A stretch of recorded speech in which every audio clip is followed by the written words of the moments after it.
in the A.J. Palumbo Center on Duquesne University's campus with the Pittsburgh Post-Gazette's Sarah K. Spencer talking about all things about being a woman in the sports media industry. Sarah, how are you today? I'm good. Thanks for having me. Good. Thanks for coming. Yeah. Even the weather, I'm ready for this winter. Oh my goodness, yeah. I don't even know how many inches of snow it was. And I'm from Georgia, so I was like, ooh. I walked outside. And I was unprepared, but I'm happy to be here. What got you into sports media? Did you play sports as a kid back home in Georgia? What made that transition for you? Right. So I played soccer pretty much my whole time growing up. Played a little basketball mixed in there. I wasn't very good, but I still played it. And so then I got to UGA, and I was actually a little bit of a late bloomer with sports journalism, I guess you could say. I didn't really get immersed in it until about my junior year of college.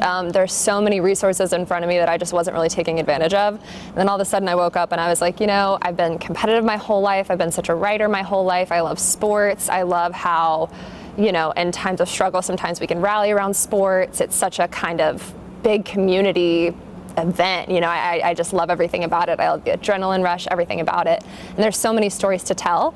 And so I just really dove right in. I think it was toward the end of my sophomore or kind of junior year of college, and I just pretty much haven't stopped since. Nice. Okay. Yeah. So that's kind of, you know, helpful for people who are in their senior year. Yes. Like I said, I'm a transfer student. Right. From community college, and I started as journalism, and then, you know, I got into sports, and I can't stop, like working games, you know, doing stats, just learning so many things that you can talk about in the realm of Right. sports. And people don't think about, you know, there's politics involved in sports Mm-hmm. and things that, you know, you can intertwine to make it for a broader audience too. Yeah, the reality is there's just like so much overlap and there's so much to talk about. You can talk about so many things through the lens of sports.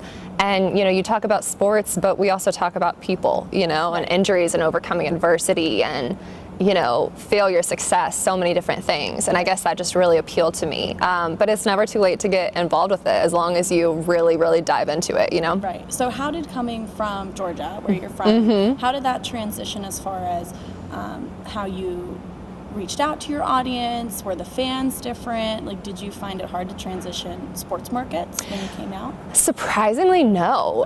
So I was really fortunate. So I think it was my senior year of college at the University of Georgia, I covered Georgia baseball. And there was an MLB.com editor who actually lives in Athens, Georgia and follows Georgia baseball. Oh, wow. So that worked out well. And luckily I was able to get an internship covering the Pirates for MLB.com. I came up here. I think I loaded up my car like 2 days after graduation and came to Pittsburgh. Wow. So it was like an immediate switch had flipped, and luckily I came up here in the summer, so I didn't have to learn what dig your car out means until a little bit later.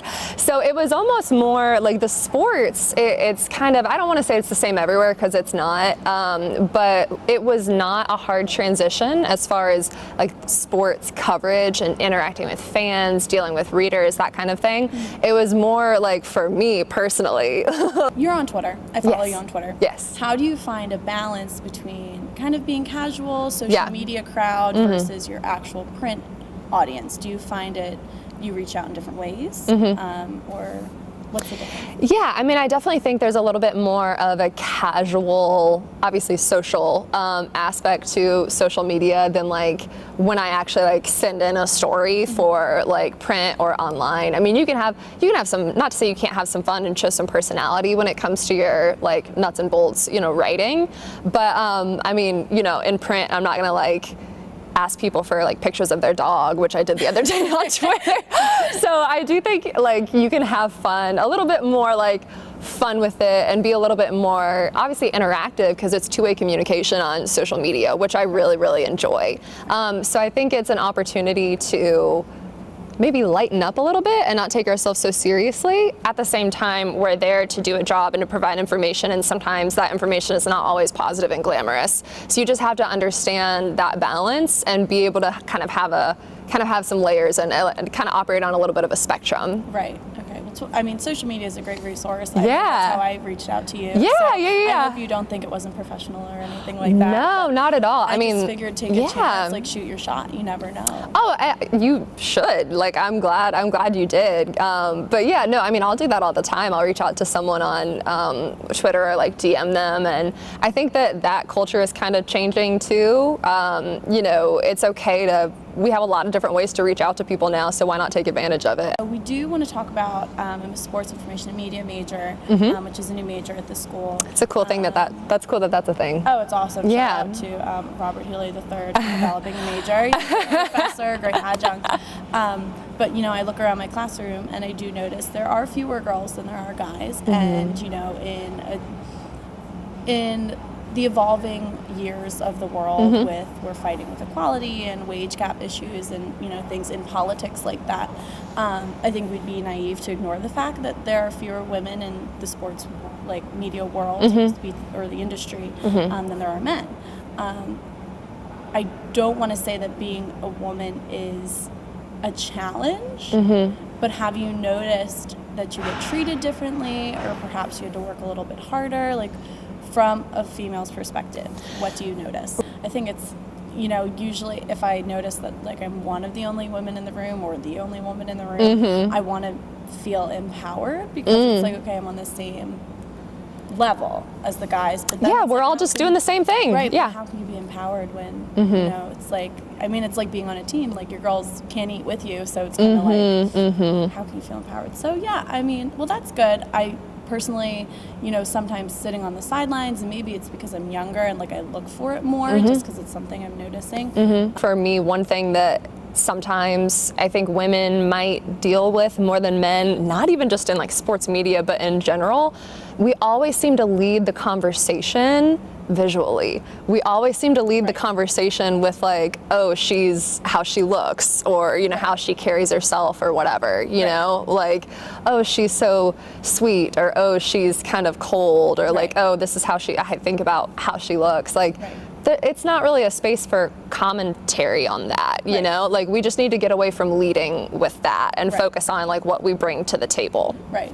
And even just this morning, like knowing I'm going to be on camera and be speaking with you, I was like, okay, what does my hair look like? What does my hair look like? It doesn't matter. Right. It doesn't matter. You want to present yourself in a professional way, but it's like at the end of the day, if you're like presentable and you're good, you know, why does it matter? You want to be comfortable in your own skin, just like the guys are or whatever, you know, just let's not lead with that so much, you know, let's lead with what we bring to the table and what we can do. Right. Instead of, it's on us to focus on the right things. So, love that. That's cool. And it's on everyone else too to kind of adjust their mindset. Do you ever is there ever been a circumstance where you're like, oh, I don't think I would be treated this way if I were a male, or something that maybe has taken you back?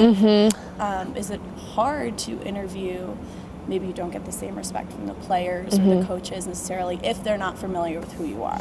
Well, luckily in basketball, it's actually funny. I've noticed it varies a little bit sport to sport. In basketball, that's totally not the case. Like it's totally the same, because women, and I hate that this is the measure in some people's minds, but to me, it kind of seems like this is a factor that women play basketball at a really high level, you know, and there's tons of women like commentators, there's tons of women, or there's not tons, but there's more women covering basketball, you know, like you have Doris Burke, who's so high profile, you know, you have all these women who are really killing it. And so in basketball, I really haven't noticed like any pushback. Fortunately, I haven't had too many bad run-ins, but I've had one or two situations where maybe it's like a younger assistant coach or something who will be like I've been asked like, am I single or something, and I'm just like, oh, that's not what I'm here to do. Oh no, we're not going to go down this line of conversation. And like basically, I don't even know if there's like a right or wrong way to deal with it. I think that varies, but for me, I just choose to kind of like, not that that's like an everyday occurrence, but I just kind of shut it down gracefully and just say like, oh, well, you know, that's not really what I'm here to talk about. So I'd like to kind of focus on work. Well, I was walking around the office the other day just asking, you know, if I could be in this space while I was here. And he was like, oh, who are you interviewing? He's like, oh, Sarah Spencer. He's like, oh, we love her. Like, she's so nice. So like, you have a great reputation around here. Oh, that's great. Knows who you are. Yeah, I mean, I can definitely relate. I mean, I've been lucky enough, you know, to intern with the athletics department and work game days. And sometimes on occasion I will sing the national anthem because it's a pastime of mine. No way, that's really cool. Yeah. So for some football Wait, I've seen you do that. Have you done it for basketball? Yes. Okay. Yeah.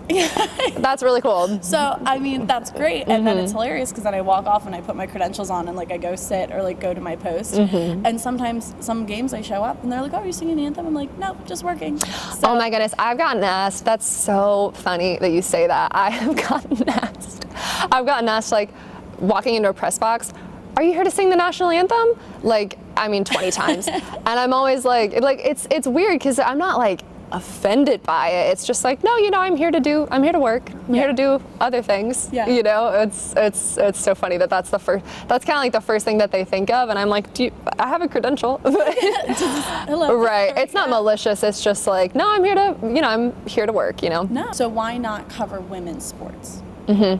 Well, when it comes to that, and I do try to like write some women's stories here and there, sometimes it's just what is assigned to you, you know, and what you're hired to cover. Right. It's a really kind of difficult thing because sometimes that's what you're hired to do and that's what you have to go after. But at the same time, that doesn't mean you can't push and try to write more women's stories when you can. Right. And I know like at Georgia, that's what I tried to do. And I try to do that as much as I can here, but sometimes it is difficult and I definitely need to get better at that. Any advice that you have for young journalists trying to break into the industry? Is there any advice you would give specifically to women besides know your stuff? Maybe spit some knowledge first just to like establish some credibility. Right, and that's just something that I've done. That's not something, you know, maybe everyone has to do. But yeah, well, for young people in general and young women in particular, I would just say, don't let anyone tell you that you can't do it. Don't let anyone ever tell you that you're not qualified, you know, or just knowledge-wise, you know, don't let anyone talk down to you about it, you know, just be prepared, know your stuff, get after it, go get internships, go fight to cover things, go freelance, do whatever you can, and just be a good candidate, and then don't let anyone shatter your confidence, you know, like do your homework and then bring that confidence with you. And I think that's how great things happen.